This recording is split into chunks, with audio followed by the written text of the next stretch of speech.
നിങ്ങളുടെ favourite shows ഇനി ഒരിക്കലും മിസ്സാവില്ല. ഇപ്പോൾ C5 കാണും നിങ്ങളുടെ ഫേവറേറ്റ് ഷോ തികച്ചും സൗജന്യമായി.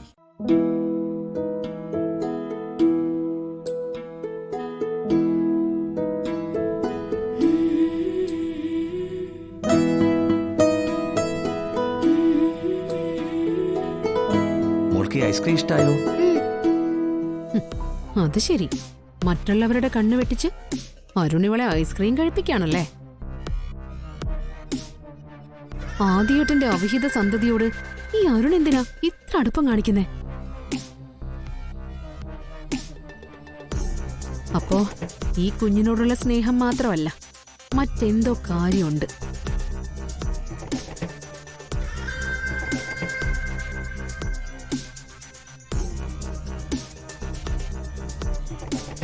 ഓ, ആ കൊച്ചിനെ കൂട്ടാൻ അരുണിന്റെ ഒരു ഉത്സാഹം കണ്ടില്ലേ? എന്നാ അതിപ്പ തന്നെ അറിയണമല്ലോ. അല്ലെങ്കിൽ വേണ്ട, ഞാൻ നേരിട്ട് ചോദിച്ചാ അരുണൊന്നും പറയില്ല, വെറുതെ ഡ്രാമ കാണിച്ച് രക്ഷപ്പെടും.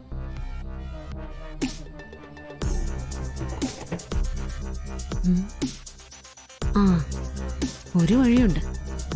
അമ്മയെ കൂട്ടിക്കൊണ്ടു വരണം. അതെ, അതാ നല്ലത്.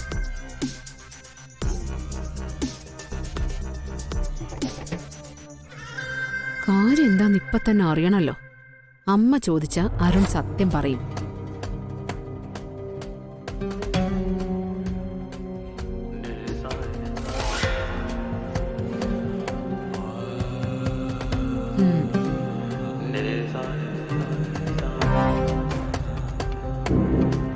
അമ്മേ, അമ്മ വേഗം വന്നേ, ഒരു കാഴ്ച കാണിച്ചു തരാം. എന്താ ഐശ്വര്യ? അമ്മ വാ, ആ കാഴ്ച കണ്ട അമ്മ എല്ലാത്തിനും ഒരു തീർപ്പുണ്ടാക്കും. അമ്മ വന്നേ, വാ. എന്താ? ഇഷ്ടായോ? വാ അമ്മേ, ദേ നോക്ക്.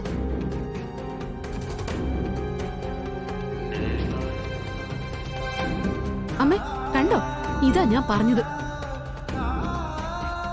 സന്തോഷായോ? അങ്കിൾ എന്റെ അടുത്ത് വരുമ്പോ എനിക്ക് വലിയ സന്തോഷ. അമ്മയൊന്ന് ചോദിക്ക്, ഇപ്പൊ തന്നെ അരുണോട് ചോദിക്ക്. ഈ കുട്ടിയോട് ഇത്രമാത്രം സ്നേഹം കാണിക്കുന്നത് എന്തിനാന്ന് ചോദിക്ക്. ചോദിക്കമ്മേ, അരുണിന്റെ മനസ്സിൽ എന്താണെന്ന് ചോദിച്ചറിയണോ അമ്മേ? എന്നാ നമുക്ക് പുറത്തു പോയാലോ?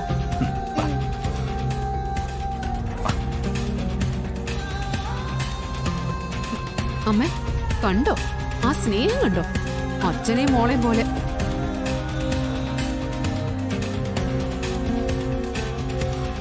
ചെന്ന് അരുണിനെ പിടിച്ച് നിർത്തമ്മേ വേഗം. അരുണിന്റെ ഈ മോളെ കൊഞ്ചിക്കല് കണ്ടിട്ടും അമ്മയ്ക്ക് ദേഷ്യമൊന്നും തോന്നുന്നില്ലേ? എന്താ? അപ്പൊ ഞാൻ പറഞ്ഞതൊന്നും അമ്മ കേട്ടില്ലേ? കേട്ടു. പിന്നെ അമ്മ എന്താ അരുണിനോട് ദേഷ്യപ്പെടാത്തെ? അരുണിന്റെ മനസ്സിൽ എന്താന്ന് ചോദിക്കാത്തത് എന്താ? ഞാൻ എന്ത് ചോദിക്കാനാ? ശ്രീകുട്ടി ഒരു കൊച്ചു കുഞ്ഞല്ലേ? ചെറിയ കുഞ്ഞുങ്ങളെ കാണുമ്പോ ഏത് മനുഷ്യരാ അവരെ ഒന്ന് കൊഞ്ചിക്കാത്തെ?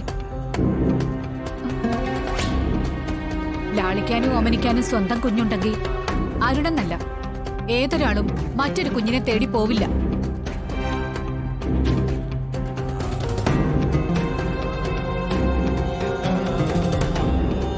ഓ, അപ്പൊ അമ്മ എന്നെ കൈവിട്ടു. എനിക്ക് മനസ്സിലായി. ഇപ്പൊ ശ്രീകുട്ടിയെ പിരിയുന്നതില് അമ്മയ്ക്ക് വിഷമമുണ്ട്. ഇപ്പോ അമ്മ അവളുടെ പ്രിയപ്പെട്ട മുത്തശ്ശിയായിരിക്കുക. ആയിക്കോട്ടെ, ഞാൻ ഒറ്റയ്ക്ക് മതി. ഇനി ഞാൻ ഒറ്റയ്ക്കേ ഉള്ളൂ. ഇനി ശ്രീകുട്ടി ഈ വീട്ടില് പാടില്ല. അതിന് മറ്റു വഴികൾ തേടണം. കുഞ്ഞെന്ന് കരുതി ഒരു സിമ്പതിയും വേണ്ട. കടുത്ത തീരുമാനങ്ങൾ തന്നെ എടുക്കണം. ഇല്ലെങ്കിൽ നഷ്ടപ്പെടുന്നത് എന്റെ ജീവിതം. അത് ആനന്ദേട്ട പറഞ്ഞാ മതിയല്ലോ. അല്ല, താൻ പറയണം. അത് നമ്മുടെ കമ്പനി ഇപ്പോ വളരെ തകർന്ന അവസ്ഥയിലാ. കമ്പനി എങ്ങനെയെങ്കിലും രക്ഷപ്പെടണം. അതെല്ലാവരുടെയും നിലനിൽപ്പാ.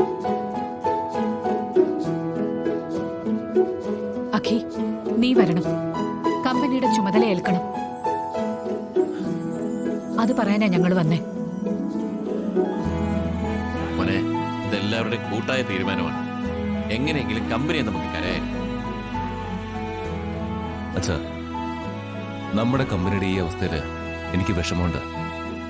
പക്ഷേ എന്റെ തീരുമാനത്തിന് ഇതുവരെയ്ക്ക് മാറ്റം വന്നിട്ടില്ല. അഖി, അങ്ങനെ പറയരുത്. നമ്മുടെ കുടുംബത്തെ ആകെ ബാധിക്കുന്ന പ്രശ്നം ഇത്.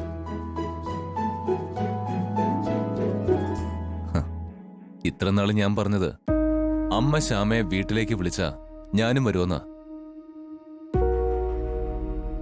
ഇപ്പൊ ഞാനത് തിരുത്തി.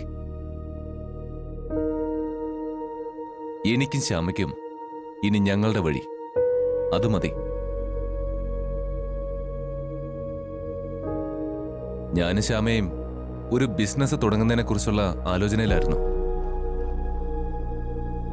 എന്ത് തുടങ്ങണം, ഏത് ബിസിനസ് വേണമെന്നുള്ള കാര്യത്തില് ഇതുവരെ തീരുമാനമായില്ല. ഇപ്പോ അതിനൊരു ക്ലാരിറ്റി വന്നു.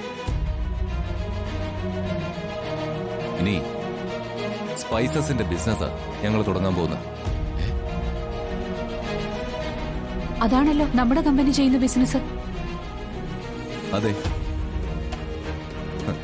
അതുകൊണ്ടാ ആ ബിസിനസ് തന്നെ ഞാനും ശ്യാമയും തുടങ്ങുന്ന. നിങ്ങളെല്ലാരും കൂടി വൈസ് ചെയർപേഴ്സൺ ആക്കി ഇരുത്തിയ ഐശ്വര്യ അടുത്തിടെ പിടിപ്പുകട ആ കമ്പനിയുടെ തകർച്ചയ്ക്ക് കാരണം. ആ സ്ഥാനത്ത് നിന്നും നിങ്ങൾ പിടിച്ചിറക്കി വിട്ട ശ്യാമയില്ലേ, ആ ആളായിരിക്കും പുതിയ കമ്പനിയുടെ ചെയർപേഴ്സൺ.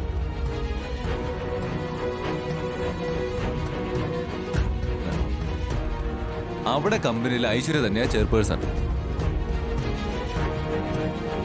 ഞങ്ങളുടെ കമ്പനിയിൽ ആ സ്ഥാനത്ത് ശ്യാമ.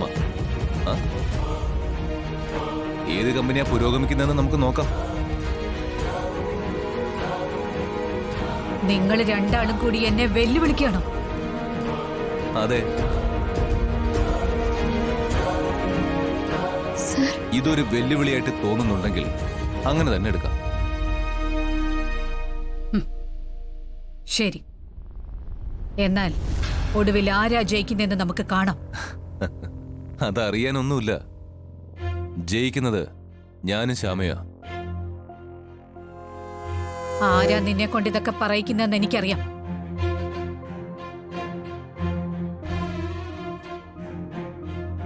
അവള് വിചാരിച്ചാൽ ഈ വസുന്ധരെ തോൽപ്പിക്കാൻ പറ്റില്ല. നമുക്ക് കാണാം.